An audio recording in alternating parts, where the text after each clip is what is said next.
कृष्ण, मुझे जाना होगा। अभी कहाँ जा रही हो राधे? और यदि इस समय तुम जाओगी तो भोजन का प्रबंध कौन करेगा? मैं बहुत बड़ी दुविधा में हूँ कृष्ण। मैंने ज्येष्ठा को वचन दिया है, उसे पूर्ण करना होगा और मैं स्वयं जाकर उनके प्रेमी को घाट से लाने वाली हूँ। राधे, इस समय महत्वपूर्ण। मैं जानती हूँ गुरुवर का सम्मान अत्यंत आवश्यक है, इसलिए मैंने पूरी खीर बना दी है। अभी तक पक गई होगी और मुझे पूर्ण विश्वास है कि सबको वो अत्यंत स्वादिष्ट लगेगी। राधा, खीर तो सबको अवश्य भाएगी और खीर खाने के पश्चात देखना सबके मुख से कुछ ना कुछ विशेष अवश्य निकलेगा। हाँ, और तुम चिंता मत करो कृष्ण, ज्येष्ठा है ना, वो सबको आदर पूर्वक भोजन परोस देंगे, है ना ज्येष्ठा? हाँ राधा, तुम निश्चिंत होकर जाओ। मेरी भोली राधे, मेरी बात सुनो तो अभी के लिए रुक जाओ, कहीं मत जाओ। कृष्ण, तुम भूल रहे हो कि तुमने मुझे वचन दिया था। तुमने ही मुझे वचन दिया था ना कि ज्येष्ठा की सहायता करने से नहीं रोकोगे। ठीक है, नहीं रोकता, जा।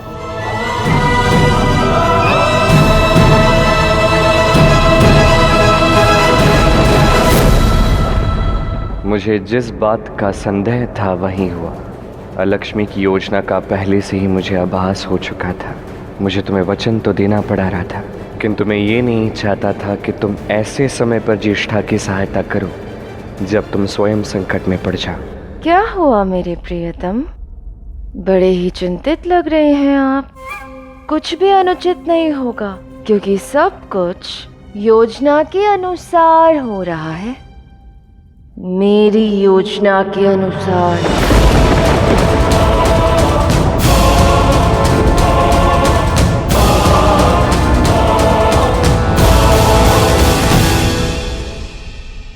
सबको भोजन के लिए बैठाओ सब।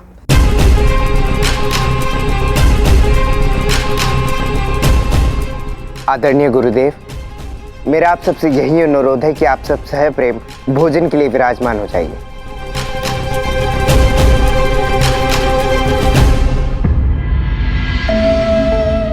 कृष्ण को राधा के हाथ की बनाई हुई खीर अत्यंत प्रिय है ना, किंतु अब राधा के हाथ की बनाई हुई खीर का वास्तविक आनंद प्राप्त होगा।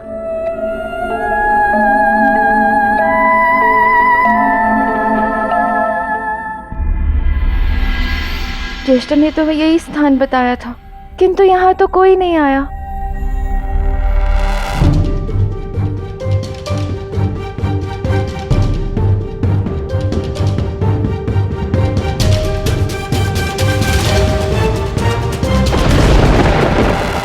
इतनी कठिनाई से समय निकाला है मैंने आज। ज्येष्ठा ने कहा था कि वो यहीं पर आएंगे, किंतु अभी तक नहीं आए।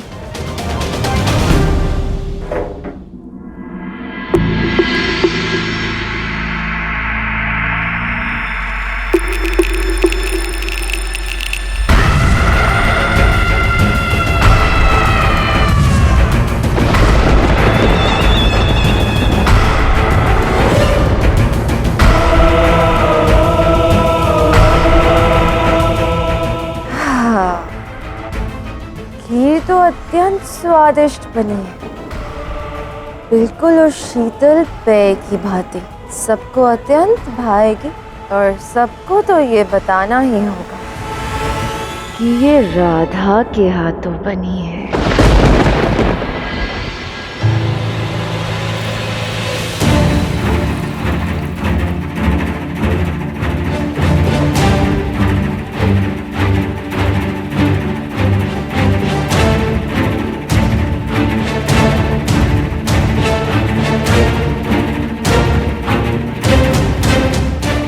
ये उत्तम हुआ ना खाना कि राधा ने स्वयं अपने हाथों से सबके लिए खीर बनाई है। अब राधा के हाथों से बनी हुई खीर खाकर तो गुरुदेव और अन्य ऋषिगण अवश्य प्रसन्न हो ही जाएंगे। प्रसन्न होंगे या नहीं ये तो समय ही बताएगा था।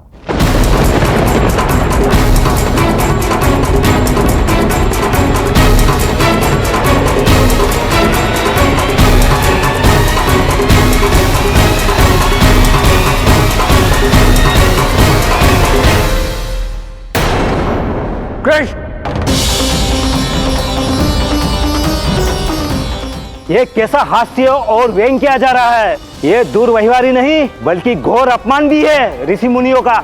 उत्तर दीजिए संदीपिनी, क्या यही शिक्षा दिया आपने अपने शिष्य को?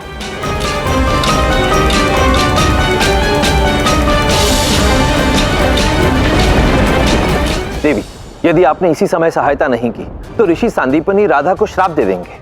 आप तो जानते ही हैं महादेव, राधा जब तक आत्मचिंतन नहीं करेगी मैं उनकी किसी भी प्रकार की सहायता नहीं कर सकती। मैं विवश हूँ महादेव। मेरा धैर्य समाप्त होता जा रहा है। अभी तक वो नहीं आए, अब मुझे जाना होगा।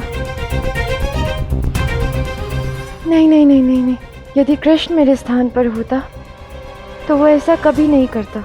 मुझे अपना वचन पूर्ण करना चाहिए। प्रणाम।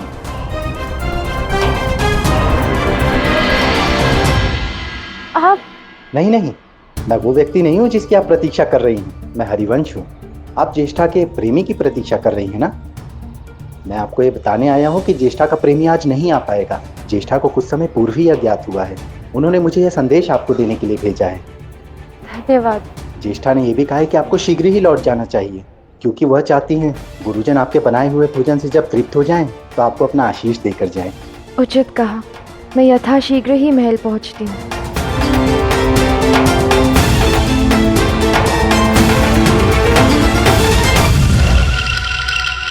शीघ्र जाओ राधा, अति शीघ्र। अब तुम्हें आशीष मिलता है या श्राप, ये तो तुम्हें वहां पहुंचने पर ही ज्ञात होगा। जहाँ ऐसा अनादर, ऐसा अपमान हो, वहां रुकना अपराध है। गुरुदेव क्षमा कीजिए, हमारी ये मंशा नहीं थी। मैं आपसे विनती करता हूँ कि कुछ क्षण के लिए रुकिए। राधा आ जाएगी, इस बात को स्पष्ट किया जाएगा कि हुआ क्या है। राधा क्या बताएगी? उसने ऐसी दूषित खीर बनाई है और अतिथियों की चिंता किए बिना ही यहाँ से चली गई। नहीं गुरुदेव, ऐसा नहीं। राधा को किसी कारणवश जाना अवश्य पड़ा है, किंतु मेरा विश्वास कीजिए राधा ऐसी खीर कदापि नहीं बना सकती। बलराम, सत्य केवल ये है कि राधा ने हमें ऐसी दूषित खीर खिलाई है। नहीं गुरुदेव, राधा की कोई त्रुटि नहीं है। ये खीर स्वयं मैंने बनाई है। आप मुझे श्राप दे दीजिए।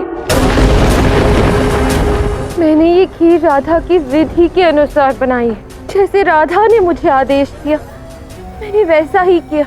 अर्थात ये विधि राधा ने ज्येष्ठा को बताई है, तो ये राधा की ही त्रुटि है।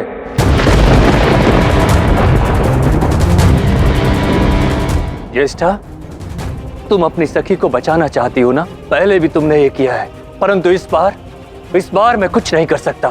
राधा से बड़ा अपराध हुआ है। गुरुदेव, आप बात समझने का प्रयास तो कीजिए। कोई प्रयास नहीं कृष्ण, राधा से अपराध हुआ है और अपराध का दंड राधा को अवश्य मिलेगा। मैं संदीपनी अपने जीवन के सभी तप और जप की शक्ति से राधा को श्राप देता हूं। गुरुदेव,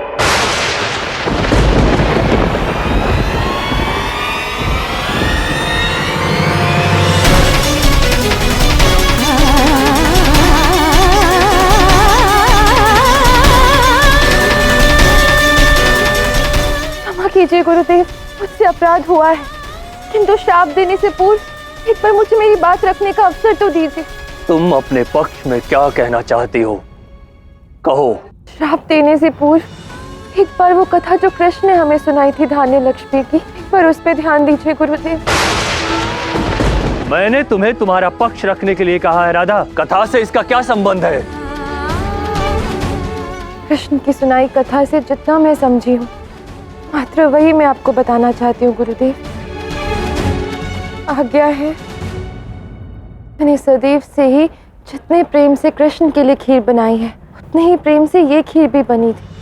मेरे प्रेम की मैं स्वयं साक्षी हूँ और ये भी मानती हूँ कि उसी प्रेम और समर्पण से बनी है ये खीर।